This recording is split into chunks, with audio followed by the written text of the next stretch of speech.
오늘 야고보서 2장 14절에서 26절 말씀을 우리 함께 봉독합니다. 내 형제들아, 만일 사람이 믿음이 노라하고 행함이 없으면 무슨 유익이 있으리요? 그 믿음이 능히 자기를 구원하겠느냐? 만일 형제나 자매가 헐벗고 일용할 양식이 없는데 너희 중에 누구든지 그에게 이르되 평안히 가라, 덥게 하라, 배부르게 하라 하며 그 몸에 쓸 것을 주지 아니하면 무슨 유익이 있으리요? 이와 같이 행함이 없는 믿음은 그 자체가 죽은 것이라. 어떤 사람은 말하기를 너는 믿음이 있고 나는 행함이 있으니 행함이 없는 이 믿음을 나에게 보이라. 나는 행함으로 내 믿음을 너에게 보이리라 하리라. 네가 하나님은 한 분이신 줄을 믿느냐? 잘하는도다. 귀신들도 믿고 떠느니라.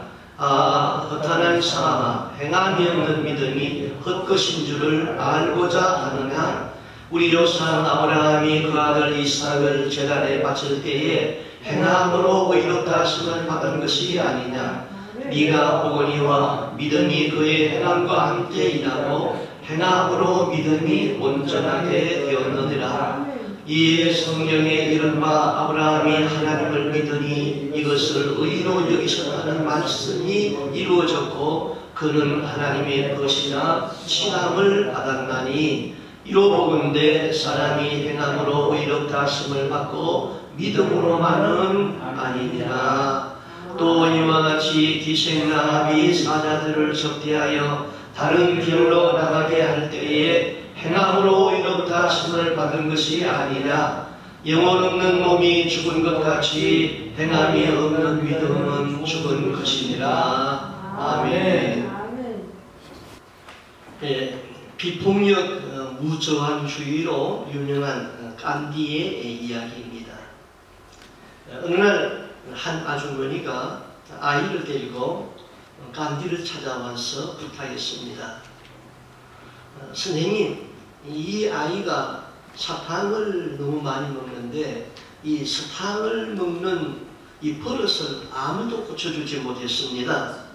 그런데 선생님 말씀이라면 이 아이가 들을 것 같습니다.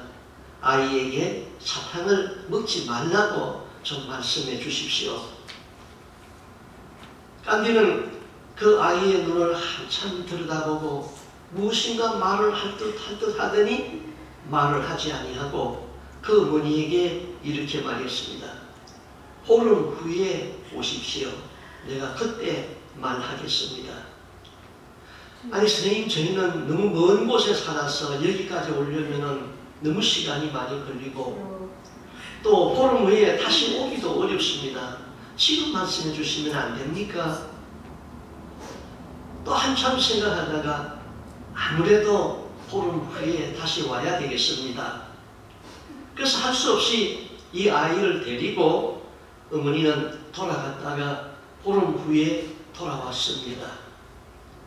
그래서 간디는 아이를 보고 얘야, 사탕을 먹지 말아라. 그랬더니 아이가 고개를 끄덕끄덕했습니다. 그 어머니가 너무 기뻐해가지고 간디에게 물었습니다. 왜 그 말씀을 보름 전에 말씀해 주시면 어째서 어떠했는데 이렇게 보름 후에 지금 와서 이렇게 말씀하셨습니까? 그때 간디가 이렇게 말했습니다. 그때는 사실 저도 사탕을 먹고 있었거든요. 그랬습니다. 간디는 행동하는 사람으로 여러 면에서 훌륭한 면을 우리에게 보여주었습니다. 미국에 어떤 가난한 교회가 있었습니다. 교회가 어렵다고 보니까 목사가 부임하게 되면은 생활비를 드릴 수가 없어서 6개월이 멀다 하고 목사가 떠났습니다. 그러던 중 어느 한국 목사님이 부임했습니다.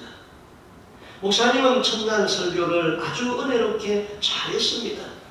예배가 끝났을 적에 모든 성도들이 목사님과 악수하면서 한마디씩 덕담을 나누었습니다. 오늘 말씀 은혜 받았습니다. 오늘 말씀 저에게 하시는 말씀인 것 같았습니다. 참 좋은 말씀 해주셔서 감사합니다. 그런데 그 다음 주일이 되었습니다.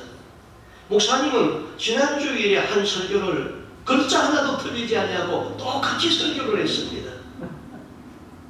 아니, 저 목사님이 지난주일에 무슨 설교를 했는가 잊어버렸는가? 지난주일과 똑같은 설교를 하다니. 그렇지만 그 주일은 말없이 지나갔습니다. 그 다음 주일을 기대했던 성도들은 완전히 실망해버렸습니다. 지난주일 설교와 또 여전히 같은 설교였습니다. 그래서 목사님에게 항의하기로 하고 집사들이 모였습니다. 목사님, 똑같은 설교를 3번이나 하셨습니다. 혹시 목사님의 아는 설교 레파토리가 그게 전부 아닙니까? 그때 목사님은 근엄한 자세로 말했습니다. 예, 내가 선포한 그 말씀을 실행에 옮길 적에 내가 새로운 설교를 하겠습니다. 집사들은 의의가 없어서 그냥 헤어졌습니다. 그 목사가 선포한 말씀이 무슨 말씀인 줄 아십니까? 11조 해야 됩니다. 11조 하면은 복 받습니다. 그런 말씀이었습니다. 그 다음 주일날 역시 목사님은 성경은 딴 데 읽었지만은 내용은 여전히 그 내용과 똑같았습니다. 성도들은 이제 다이어트를 생각도 하지 아니하고 그냥 고개를 푹 숙이고 그냥 순서지에다가 낙서를 하든지 그냥 눈 감고 있든지 그랬습니다. 예배 분위기가 어수선해졌습니다. 집사들이 견딜 수가 없어서 다시 모였습니다. 우리 목사님 설교를 더 이상 들을 수가 없으니 이제 이 목사님을 다른 곳으로 보내시고 우리는 새로운 목사를 초청합시다. 그런데 그 중에 어떤 집사님이 제안을 했습니다. 우리가 11조를 하면 될 것 아닙니까? 그래서 투표에 붙였습니다. 목사님을 보내자. 우리가 11조를 하자. 두 의견을 놓고 투표를 했는데 우리가 11조를 하자. 그 표가 겨우 과반수를 넘겼습니다. 이제 주일날이 되면은 집사들이 서로 묻습니다. 김 집사, 11조 해? 아니, 아직도 못해. 아유, 지겹기도 해라, 지겹기도 해. 좀 11조 좀 해줘. 지겹지도 않아? 11조 하는 성도들이 하나씩 늘어가기 시작했습니다. 교회 재정이 마이너스에서 플러스로 돌아서기 시작했습니다. 목사님은 여전히 성경은 딴 데 읽어놓고 내용은 똑같은 설교를 하고 있었습니다. 6개월이 지나서 저게 비로소 모든 성도들이 100% 11조를 했습니다. 그때부터 목사님의 설교는 달라졌습니다. 교회는 활기를 찾고 부흥되기 시작했습니다. 목사님의 생활이 안정되다 보니까 성도들도 떠나지 아니었고 목사님도 떠나지 아니했습니다. 그로부터 6년이 지났습니다. 이제 7년째 되는 해에 목사님은 안식년을 받게 되었습니다. 그날은 안식년에 들어가기 전에 특별한 예배를 드렸습니다. 모두들 선물을 조그마하씩 준비해 가져와서 자기가 예수 믿고 실조 생활하고 은혜 받은 것을 간증을 했습니다. 그리고 조그마한 선물을 목사님에게 주었습니다. 모두가 간증이 은혜롭게 끝났습니다. 하나님이 베풀어 주신 은혜에 감사했습니다. 그런데 제일 마지막으로 앤이라는 할머니가 나와서 반울음 섞인 목소리로 이렇게 간증을 했습니다. 여러분은 다들 복 받으셨네요. 저는 목사님이 우리 교회에 부임하고 11조 하면은 복 받는다는 말씀을 듣고 제가 제일 먼저 11조를 했습니다. 그런데 제 삶은 변한 것이 없습니다. 이제 한 달 후면은 저는 직장에서 은퇴해야 됩니다. 만약에 제가 했던 그 11조를 꼬박꼬박 저축을 했더라면은 제가 얼마간은 여생을 살 수 있었겠지만은 다음 달부터는 당장 아파트비를 낼 수가 없습니다. 여러분은 다 복 받았는데 저만 복을 못 받았군요. 그러면서 눈물 어린 얼굴을 하면서 자리로 들어갔습니다. 이 목사님은 당황해졌습니다. 예배를 주기도문으로 마쳤습니다. 집에 돌아왔으나 앤 할머니의 그 눈물 어린 서글픈 얼굴이 얼굴에서 지워지지 않습니다. 잠이 오지 않습니다. 목사님은 그 길로 기도의 골방에 들어갔습니다. 하나님 아버지, 앤 할머니의 11조 어떻게 했습니까? 그 11조 하나님이 내 잡수신 것 아니시죠? 나 여호와는 인자가 아니시라서 시원치 않으신다고 했는데 온전한 11조를 드리면은 환축을 금해주고 창고가 넘친다고 채워주신다고 말씀했는데 앤 할머니는 이제 어떻게 합니까? 그분은 앞으로 어떻게 살아갑니까? 아파트 페이먼은 어떻게 합니까? 돈이 없습니다. 목사님은 하나님께 항의하면서 기도했습니다. 그렇게 기도하던 며칠째 되는 날 그의 아내가 전가를 받았습니다. 목사님 전화 받으세요. 없다고 그러세요. 앤 할머니가 나가는 회사의 사장인데요. 그 회사 사장은 미국에서 백화점을 처음 시작해서 큰 돈을 벌었던 사람이었습니다. 서울에 가면은 종로 5가에 YMCA 건물이 있습니다. 그 건물을 지을 적에 헌금을 하여 주어서 그 건물을 지었습니다. 많은 자선 사업을 하는 분입니다. 목사님이 전화를 받았습니다. 제가 목사입니다. 목사님, 다음 주일은 우리 회사에서 은퇴식이 있습니다. 목사님이 오셔서 특별히 기도를 해 주십시오. 아닙니다. 저는 가지 못합니다. 목사님, 꼭 오셔야 됩니다. 저희 회사에서 새로운 제도를 만들었습니다. 20년 이상 우리 회사에서 일하시고 은퇴하시는 분은 아파트를 한 채 사드리고 평생 죽을 때까지 연금을 지급하기로 했습니다. 이 제도는 우리 회사가 처음으로 시작하는 제도입니다. 이번에 그 첫 번째 사람이 목사님 교회 나가시는 앤 할머니가 첫 번째 케이스입니다. 목사님이 꼭 오셔서 기도를 해 주셔야 됩니다. 목사님은 무릎을 탁 쳤습니다. 그러면 그렇지. 우리 하나님이 앤 할머니의 11조를 떼어 잡수시려고. 할렐루야. 아멘. 감사합니다. 그때부터 미국에 은퇴제도가 생겼습니다. 우리 하나님은 시근하지 아니하시는 하나님. 그 말씀을 믿고 행하는 자에게 보상하시는 하나님이십니다. 행함에 따르는 믿음이 우리를 복되게 합니다. 오늘 읽은 말씀 14절에 형제들아, 만일 사람이 믿음이 있노라 하고 행함이 없으면 무슨 유익이 있으리요? 그 믿음이 능히 자기를 구원하겠느냐? 야고 장로는 믿고 행함으로 복을 받은 사람, 행함으로 구원받고 생명을 얻은 사람들을 예로 들었습니다. 아브라함과 기생 라합을 예로 들어서 말씀했습니다. 기록 성경에 기록된 바 아브라함이 하나님을 믿었으니 이것을 의로 여기셨다는 말씀이 응하였고, 이 말씀은 창세기에 있는 말씀이죠. 아브라함이 75세 되던 해까지 아들이 없었습니다. 하나님이 아브라함을 불렀습니다. 아브라함을 밖으로 데리고 나가서 하늘의 별을 보여주었습니다. 밤하늘의 별들이 수없이 총총히 빛나고 있었습니다. 아브라함아, 저 하늘의 별들을 세어보라. 아브라함이 별을 세기 시작합니다. 별 하나, 나 하나, 별 둘, 나 둘, 셋, 넷. 하나님 셀 수가 없습니다. 네 자손이 이와 같이 많아지리라. 아브라함이 여호와를 믿으니 여호와께서 이를 그로 의로 여기셨더라. 창세기 15장 6절에서 그랬습니다. 우리가 하나님을 믿을 적에 하나님은 우리를 의롭다고 하십니다. 아브라함은 하나님의 말씀을 믿었습니다. 그 믿음을 의로 여기시고 아들을 주었습니다. 그 아들이 이삭입니다.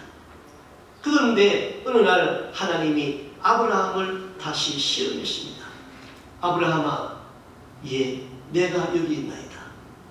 네 독자 이삭을 모리아 산에 데리고 가서 나에게 번제물로 바쳐라. 아브라함은 네 자손이 하늘의 별수와 같이 많게 하시겠다는 하나님의 약속을 믿었습니다.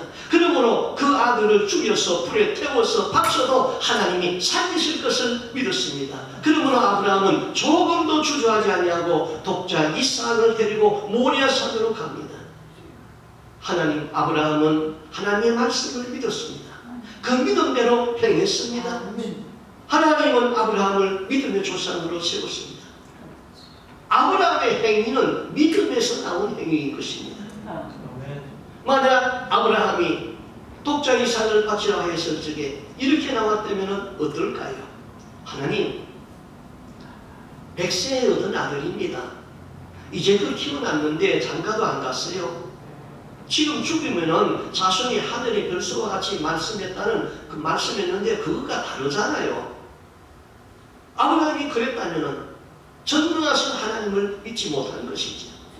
죽여도 살리신다는 하나님의 약속을 못 믿은 것이고 의롭다함을 얻을 수가 없습니다.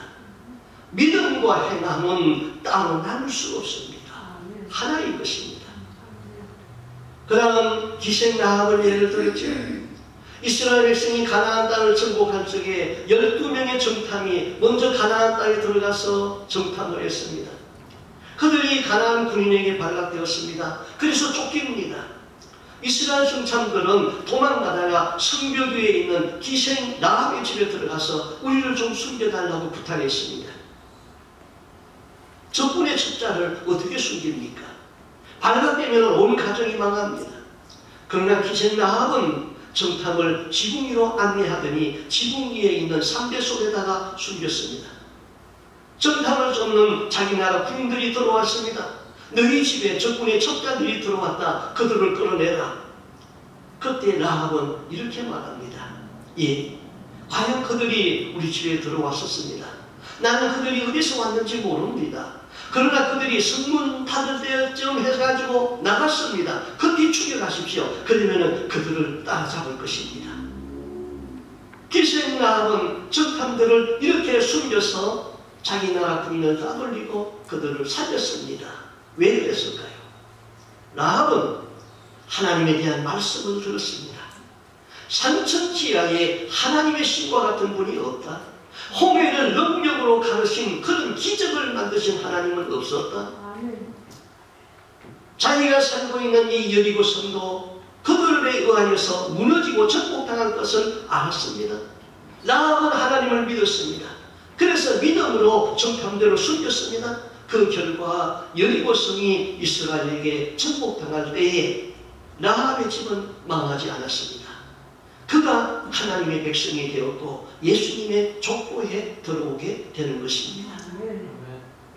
만약에 기생 라합이 하나님을 믿었습니다마는 믿음으로 정탐들을 숨기지 아니했다면, 행함이 없었다면 라합의 가정은 여리고가 망한 중에 망했을 것입니다. 믿음은 행함을 요구합니다.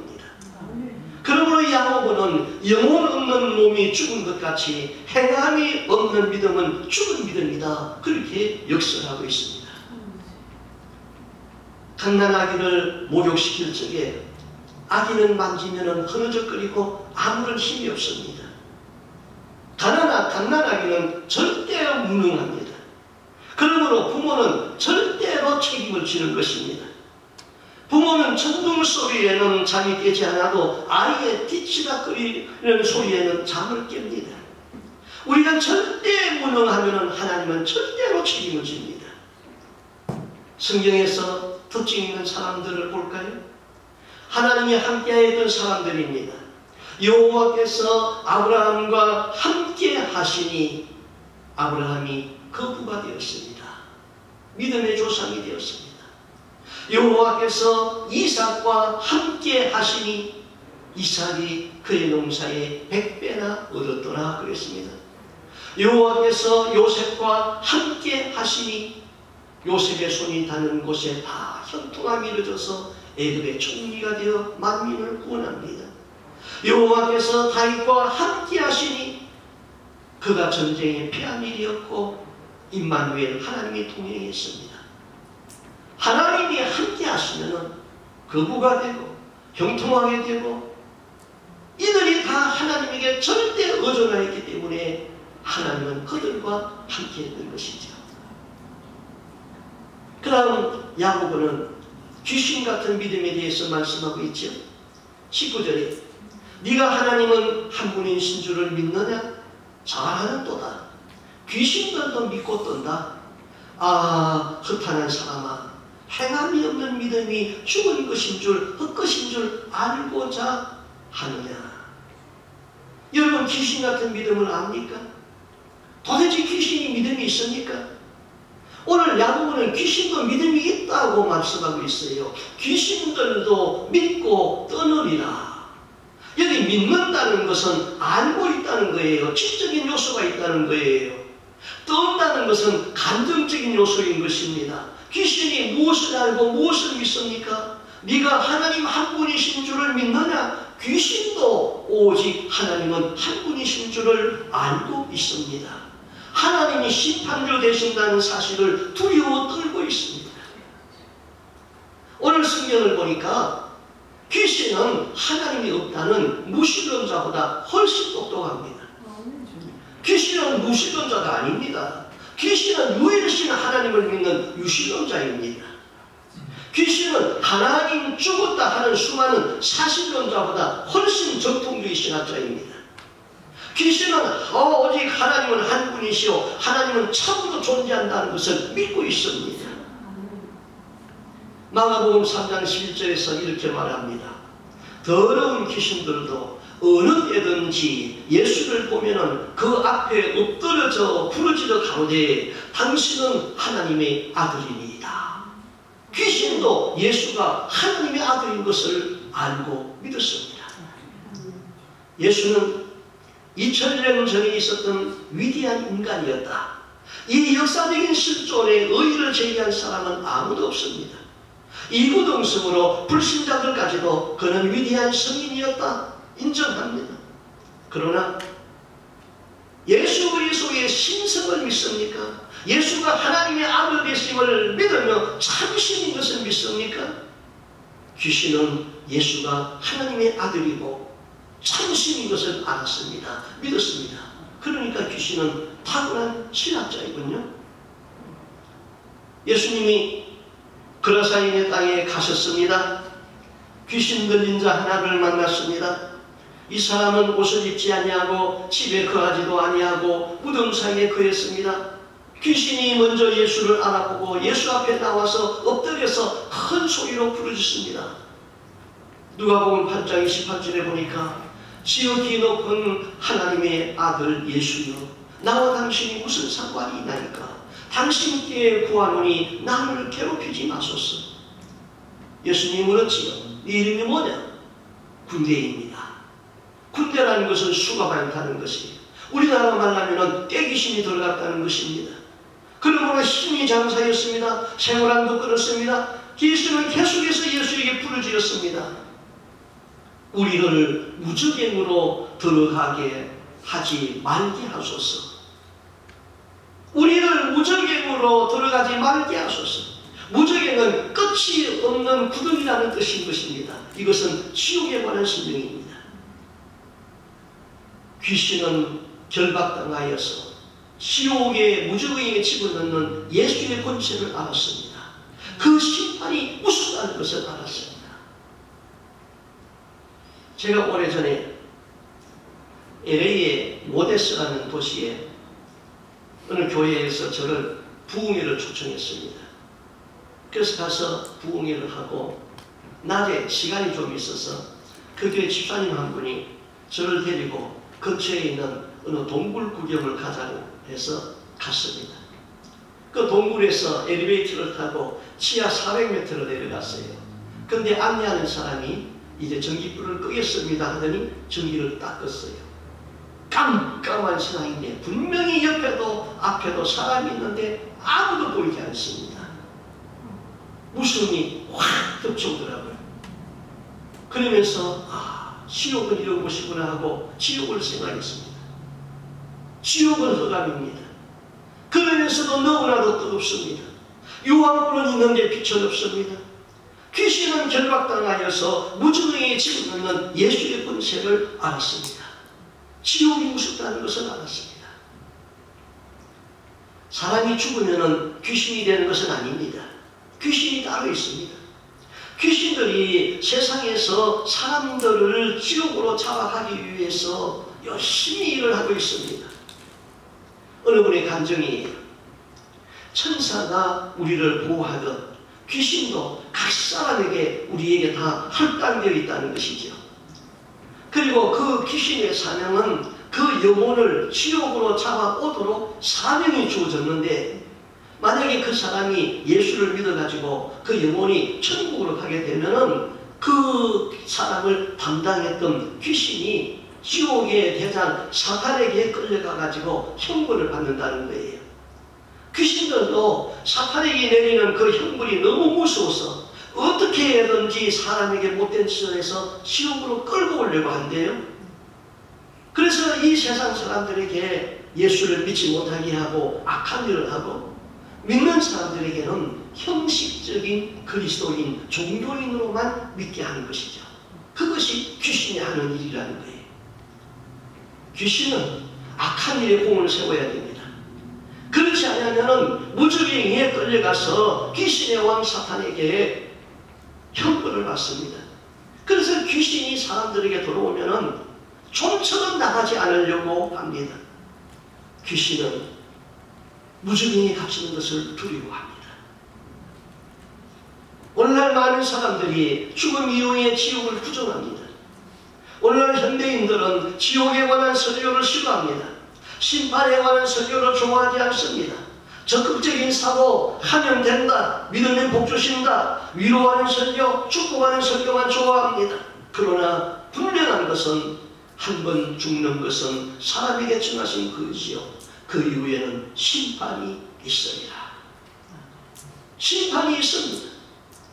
하나님은 믿는 자를 위하여서는 천국을 예비하셨고, 믿지 않는 자를 위하여서는 지옥, 마귀와 그 사자들을 위하여 지옥이 분명히 있다고 했습니다. 귀신은 예수가 하나님의 아들됨을 알았습니다. 귀신들도 지옥이 있다는 것을 두려워 떨고 있습니다. 귀신은 그 지옥에 갇히는 것을 무서워하고 있습니다. 그런데 귀신에게는 왜 구원이 없을까요? 귀신은 회개가 없습니다. 귀신은 하나님이 두렵지만 선을 행하지 않습니다. 다시 말하면 하나님을 믿는데 행함이 따르지 아니하는 믿음, 이 믿음을 귀신 같은 믿음이라고 지금 야고보 장로는 우리에게 말하고 있습니다. 네가 하나님 한 분이신 줄을 믿느냐? 잘하는도다. 귀신도 믿고 떠느니라. 아, 허탄한 사람아, 행함이 없는 믿음이 헛것인 줄을 알고자 하느냐. 야고보는 믿는 사람들이 입으로만 믿고 행함이 없는 것을 보고 헛탄한 사람아 하고 혀를 차고 있습니다. 정말 기가 차다. 믿는다고 하면서 행치 않는 그 믿음을 가지고 천국 가겠느냐. 정말 기가 차다. 야고보는 그렇게 말하고 있는 것이죠. 하나님을 믿는다면 하나님의 말씀에 나를 맡기십시오. 말씀에 나를 위탁하는 것이 믿음이에요. 믿음은 그 말씀을 지켜 순종하는 순종의 신앙인 것입니다.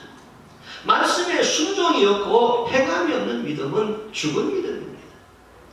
행함이 없는 죽은 믿음으로 구원받는다고요? 어림없는 소리 하지 말라고요. 죽은 믿음으로는 구원받을 수 없다고 그랬습니다.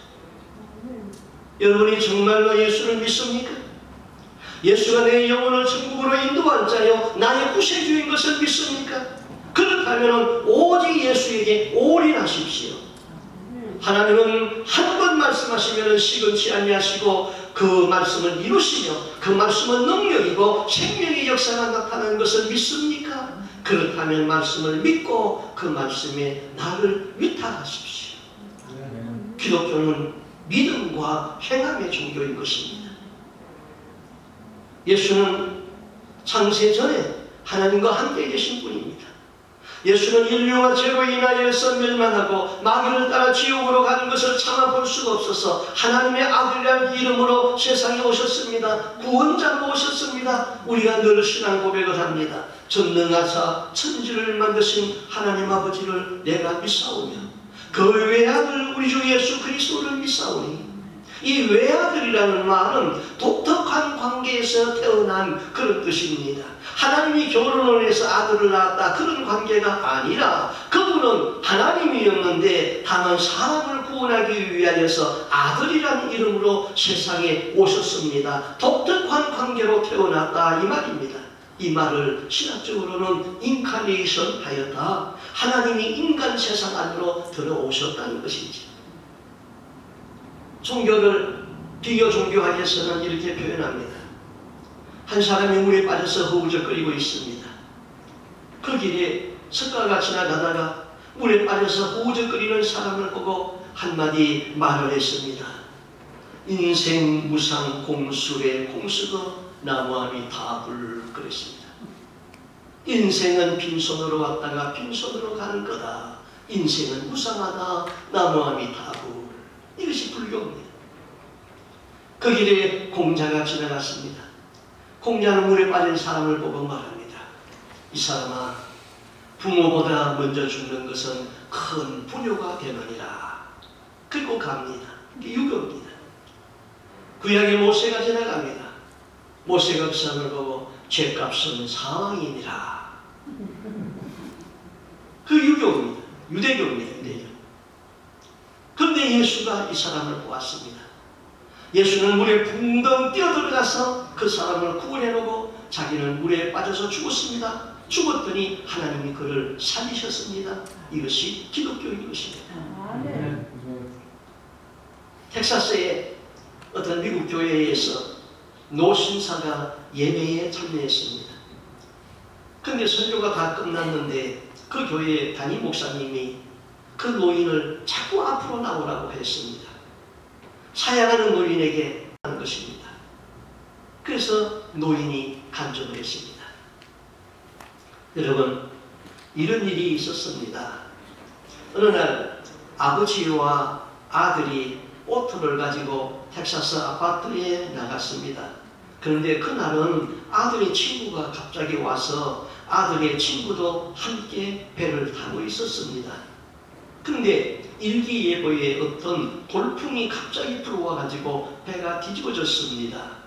한참 허우적거리다가 배를 잡고 구명대 하나를 잡았습니다. 구명대는 하나인데 저쪽에 보니까 자기 아들이 물에 파도에 휩쓸리면서 허우적거리고 있습니다. 또 반대편에는 친구의 아들이 물에 빠져서 허우적거리고 있습니다. 그때 이 노인의 머릿속에 불현듯 생각이 났습니다. 내 아들은 매주일 교회에 나간다. 내 아들의 친구는 교회라고는 한 번도 가본 일이 없다.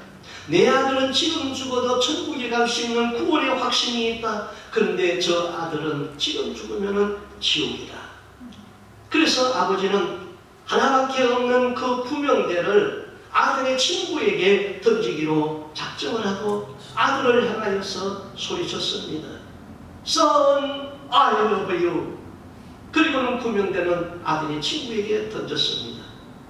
구명대를 잡은 아들의 친구가 겨우 배전을 잡게 했습니다. 그리고 아들 있는 곳을 돌아보았습니다. 아들은 파도에 휩쓸려서 보이지 않습니다. 여기까지 이야기한 노인은 잠시 멈추더니 소재를 바꾸었습니다. 예수가 물에 빠져 죽게 된 우리를 보고 하늘 보좌를 비워두고 세상에 오셨습니다. 죄인들을 천국 가는 방주에 태워주시고 대신 십자가에 죽으셨습니다. 예배는 끝났습니다. 교회 마당에 나왔습니다. 비판하기 좋아하는 청년들이 모여서 자기들끼리 이야기를 합니다. 세상에 뭐 그런 일이 있었냐고. 그런데 할아버지가 옆에 있는 것은 몰랐습니다. 보니까 할아버지가 옆에 있었어요. 할아버지, 세상에 그런 일이 있을 수 있습니까? 노인은 무겁게 입을 열었습니다. 세상에는 그런 일이 충분히 있을 수 있지요. 그 죽은 아들의 친구가 지금 당신 교회에 출석하는 이 교회의 시니어 패스터입니다.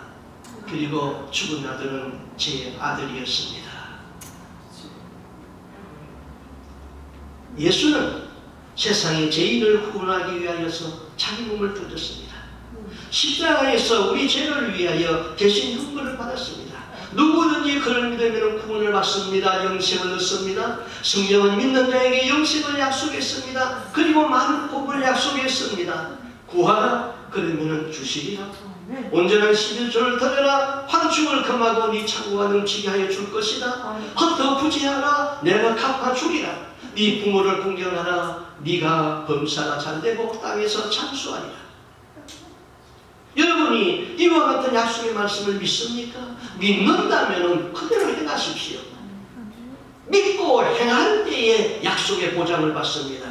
행함이 없는 믿음은 약속의 보장을 받지 못합니다. 행함이 없는 믿음은 죽은 믿음입니다. 행함이 없고 입으로만 믿는 믿음을 귀신 같은 믿음이라고 합니다. 우리는 성경을 보면 바울 서신과 야고보서가 조금 대치되는 것 같은 느낌을 받습니다. 바울이 쓴 로마서 4장 2절 이하에 아브라함이 행위로서 의롭다 하심을 얻었으면 자랑할 것이 있으려니와 하나님 앞에서는 없느니라. 아브라함이 하나님을 믿으니 이것이 저에게 의로 여기신 바 되었느니라. 또 바울이 쓴 갈라디아서 2장 16절에도 사람이 의롭게 되는 것은 율법의 행위에서 난 것이 아니고 오직 예수 그리스도를 믿음으로 말미암는 줄 아는 거로 우리도 그리스도 예수를 믿나니 이는 우리가 율법의 행위에서가 아니고 그리스도를 믿음으로 의롭다함을 얻으려 합니다. 율법의 행위로서는 의롭다함을 얻을 육체가 없느니라. 바울 서신은 우리가 의로워지는 것이 믿음이 아니고 행위라고 말합니다. 그런데 야고보는 그와 반대되는 말을 합니다. 2장 17절에 이와 같이 행함이 없는 믿음은 그 자체가 죽었느니라. 2장 20절에 허탄한 사람아 행함이 없는 믿음이 헛것인 줄 알고자 하느냐. 2장 26절에 영혼 없는 몸이 죽은 것 같이 행함이 없는 믿음은 죽은 것이니라.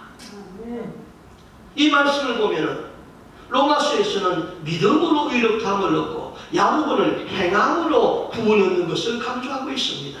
두 성경이 서로 싸우는 인상이 됩니다. 그래서 루터와 같은 종교개혁자는 말하기를 야고보서는 지푸라기 성경이다 아주 비하시켜서 말했습니다. 야고보는 이미 예수를 믿으면서 핍박을 받아서 흩어져 있는 형제들에게 이 야고보서 서신을 보냈습니다. 예수를 믿는 형제들은 입으로만 예수를 믿지 말고 행함으로 너희 믿음을 보이라는 것입니다. 예수님은 어떻게 말씀했습니까? 마태복음 5장 25절에 이에 임금이 대답하여 가라사대 내가 진실로 너희에게 말한다. 지극히 작은 자 하나에게 하지 아니한 것이 곧 내게 하지 아니한 것이라 하시니 저희는 영벌의 의인들은 영생에 들어가리라. 영생과 영벌을 구분하는 것, 악인과 의인을 구별하는 것이 네가 말씀을 행하였느냐 행하지 아니하였느냐 여기에다가 기준을 두겠다는 것입니다.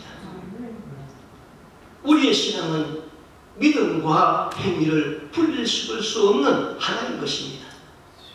잘못된 신앙은 믿음과 행위를 분리시키고 믿음만을 찾고 있으면 죽은 믿음을 찾고 있는 것이고 행함만을 찾고 있으면 예수는 율법주의자가 되고 도덕주의자가 되는 것입니다. 믿음과 행위는 하나인 것이지. 음악에서 32분 음표는 한 박자를 32로 나눈 것의 그 하나입니다. 그것이 얼마만큼 길까? 그것은 이론으로는 이만큼 길다 설명이 안 됩니다. 연습인 것입니다. 연습을 해서 이것이 32분의 1박자라고 말할 수 있는 것이지 그리스도의 제자가 되는 길은 이론이 아닙니다. 생활이요 부단한 연습인 것입니다. 여러분이 정말로 믿음이 있다면 여러분이 정말로 성령의 약속을 받기를 원한다면 네가 믿는 바를 행하십시오. 여러분이 살아계신 하나님을 믿고 그 신실한 약속을 믿는다면 행함으로 보이십시오. 행함에 따르는 믿음은 살아있는 믿음이요 약속을 받아내는 믿음이지만은 행치 않는 믿음은 죽은 믿음이요 귀신 같은 믿음이요 행함이 없는 믿음을 가지고는 죽은 믿음을 가지고는 구원받을 수 없습니다. 이것을 우리는 분명히 하시고 우리의 믿음의 색깔이 오직 온전해지고 하나가 되시기를 바랍니다. 아멘.